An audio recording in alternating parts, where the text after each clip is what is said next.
Rangers beat the Devils 4-3 in the shootout, and this was definitely one of the most exciting games of the season to this point. And the Rangers have just shown an ability to get points. I don't really know how this team is 9-3-3.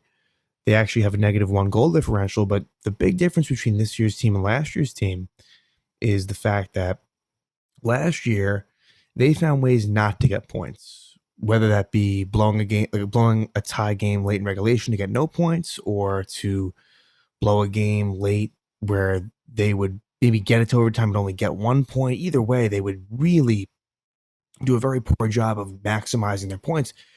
And what they're doing this year is they are getting points essentially every time that the game is close. They get points. So they're 9-3-3, and their 3 regulation losses, they got blown out in all 3 of them. It was opening night at Washington and the 2 games against Calgary. Now, there has been some blown leads, specifically, of course, the Vancouver and Edmonton games where they only got 1 point. Those hurt for sure. But the fact that they've really just done such a good job and like I said, racking up the points, it goes a long way. And there's still a lot of improvements that they need to make. Alexander Georgiev would be in net for the Rangers tonight against Mackenzie Blackwood. And it's still tough to say whether Georgiev would have definitely played. Now, Shesterkin, he's fine. And I would expect Shesterkin to play in the next game home against Montreal. But Georgiev was in net for this one. Wasn't all that surprising based on everything. And, with Georgiev, it's always going to be a little bit shaky. And that was the case in this one. There were some good moments. There were some not so good moments. But he was able to do enough to help the Rangers get the win. But what was really key in this one was the young players really stepping up, namely Kakko, who had a point in his first 10 games. He had 2 tonight, and really just a fantastic goal that he scored. And then he also had a goal in the shootout. Alexis Lafreniere gets a goal. So it's very important for the young kids to score and to make contributions, and they definitely did that. What was really unfortunate was that Sammy Blais got hurt. So Sammy Blais gets hurt, and it was a play in which PK Subban kind of sticks his skate out. Whether it was inadvertent or not is tough to say. I tend to think that it was done with some intent. This was somewhat reminiscent to the preseason game where Ryan Reeves kind of got caught with Subban in the corner, and it looked like it could have been a really bad injury. It wasn't, but it looked like it could have been. This Blais injury, though, I don't know. I have a bad feeling that this could be a long-term injury for Sammy Blais, and that's not great. He had some chances in this game. He's not really much of a goal scorer, but he's an effective player on a team that is a little bit thin on forwards when you consider the fact that Philip Hedl is still out. It sounds like he's improving, but now with Blais out, you'd expect that, Greg McKegg's on the roster, so he could take that spot as the 12th forward. But the point is that they're really running low, and hopefully the Sammy Blais injury isn't as bad as it looked. It did not look great. He had to be helped off the ice, and PK Subban just kind of at it again. It's hard to deny the fact that he may have done that on purpose, just because when you've done it so many times, you don't get the benefit of the doubt. But the Rangers in this one would go down in the first. Jesper Bratt is able to score a breakaway goal against Georgiev. And it's interesting. Georgiev, he's really not great on breakaways, but what was interesting was like he faced a lot of breakaways tonight based on the shootout and just the game itself. And again, it was a bit of a mixed bag, but Bratt is able to get by Lindgren and Fox, and that should not have happened. Kreider, I think, was coming back onto the ice. I think that he broke his stick possibly, and so that kind of played a role in it maybe, but either way, it was a pass from Mercer to Bratt, and he's in all alone. That can't happen. That shouldn't have happened, and that was a breakdown. And so the Devils make it 1-0, and so they're up 1-0 heading into the second. In the second, 3 minutes or so in, Adam Fox scores his 4th goal of the season. Again, the goals are continuing for Adam Fox. He was someone who did not score many goals last season. more of an assist guy. Now he's getting, hey, that's 4 goals in 15 games. And credit should be given to Julian Gauthier. He really made this play happen. And it's so a couple of good games in a row for Gauthier. Makes a nice play. He's able to get the puck to the net. And then I think Lafreniere tried to get the rebound, and then the Devils regained possession. But it went right to Adam Fox, who just a really nice backhand, roof. He's had a propensity for having, again, it is magic when it comes to Adam Fox and what he does with that puck, and really nice backhand snipe. Ties it up for the Rangers at 1. And the Rangers would get a power play. PK Subban slashes Ryan Strome at 5:02, but they don't score. Then Jimmy Vesey, former Ranger, takes a penalty where he slashes Alexis Lafreniere at 9:20.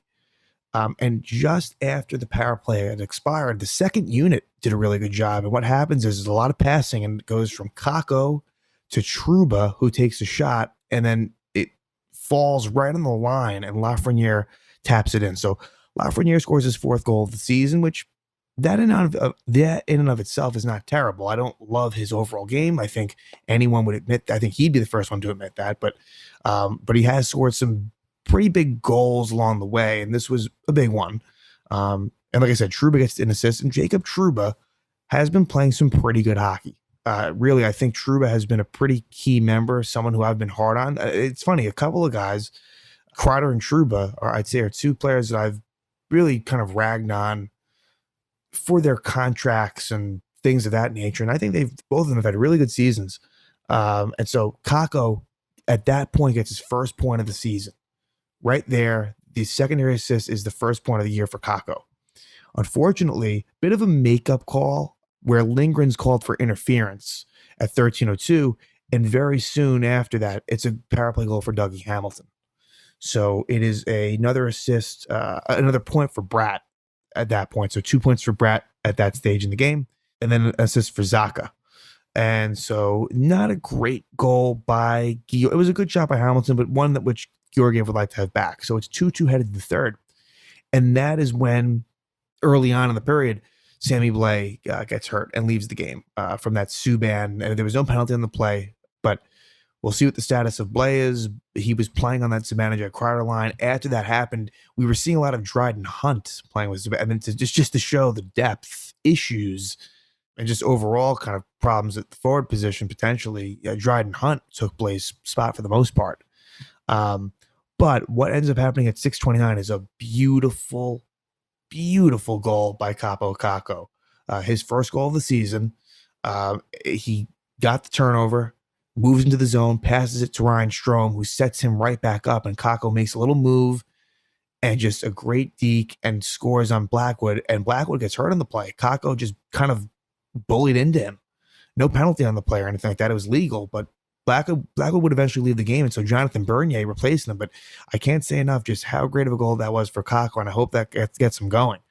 Unfortunately, the Rangers were not able to hold the lead, as with under 3 minutes left, the forwards at that time were Goodrow, Rooney, and Reeves, and they just got caught too deep. And Lindgren and Fox were the only ones back, and Pavel Zacha gets the goal, his second point of the game, and that ties it up at 3. It was Zacha takes the shot and gets his own rebound. And so we head to overtime, and overtime was very event filled. And anytime the Rangers have gone into overtime, it's ended right there. It has not gone into a shootout until this game. But the Rangers had a lot of chances to win in overtime. And the Devils had a big breakaway for Bratt. And this time Georgiev made the save, whereas he didn't in the first period. That was, of course, a game-saving save. And the Rangers couldn't score, so we go to a shootout. And what I found interesting was that the Rangers went second. And I like that. I am a proponent of, having less licks, so to speak.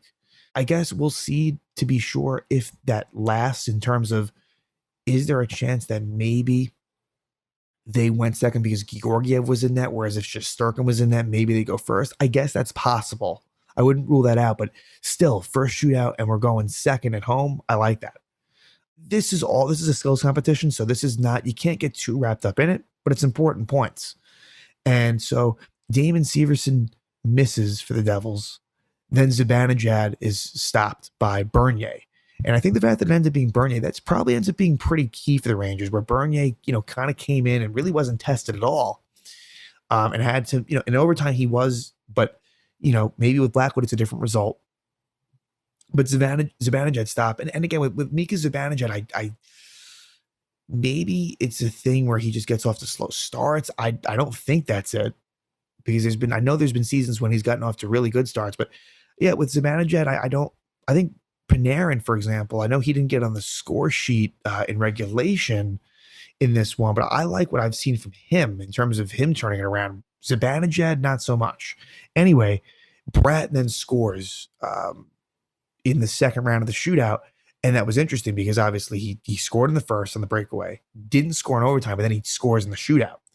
Then Kakko, who I had forgotten had been pretty good in the shootout in his career, I guess most specifically last season. But I think he was 2 for 4 in his career, and he scores. He ties it up. So Kakko with the goal, with the assist on the Lafreniere goal, his own beautiful goal, and then a shootout goal. So Kakko was absolutely the number one star of this game. But then a goal by Dougie in the third round, Dougie Hamilton scores, and that's one where Georgiev has to make that stop. There's no excuse. He has to make that stop. So now it comes down to Panarin. If he doesn't score, it's over. If he scores, they go to a fourth round. He scores a very clutch goal by Artemi Panarin to tie it up and keep the game alive. Then fourth round, Dawson Mercer stopped by Georgiev, and then Lafreniere with a chance to win it does not. So Lafreniere could have been the hero. He isn't. And then in round 5, Janssen scores and gives the Devils the lead. And so Ryan Strome, and this whole time I thought that Adam Fox would come. He was going to be the next guy in. He was going to be the 8th shooter. I thought that he should have been much sooner. Not that he has much history with this sort of thing, but I just, the way he's been playing, and I can't imagine he wouldn't be good. But anyway, Strome comes up clutch and ties the game up and keeps the game alive as well, just as Panarin had done. So we head into the 6th round, and Tomas Tatar is stopped by Georgiev, and this was an amazing save by Georgiev where he lifts up his right leg to make the save. If he doesn't do that, that's the goal. So kudos to Georgiev. And then for some reason, former Devil Kevin Rooney is the 6th shooter. I could not understand that for the life of me. I did not, and it was a really bad attempt. It was just a simple wrist shot, and it was stopped by Bernier. So now we head to the 7th round, and Zacha is stopped by Georgiev, and then it's Chris Kreider. Surprisingly, Kreider had only had 1 shooting attempt in his entire career, and that says a lot. Again, he's been in the league now for a while, and they went to him, and he scored. The game winner goes to Chris Kreider on a nice backhand. And that's it. So the Rangers somehow again find a way to get the 2 points, find a way to get the win, 3-game winning streak. They beat the Devils with Georgiev in net, which is nice. Not great about Sammy Blais. We'll find out what his status is. Hopefully it's nothing too crazy. But this game, to me, the biggest thing was the young kids making major contributions. Lafreniere and more so Kakko. And we'll see if that can carry over, as the Rangers will stay home and play against the struggling Montreal Canadiens on Tuesday in a game which we'll see, if the Rangers can take care of business.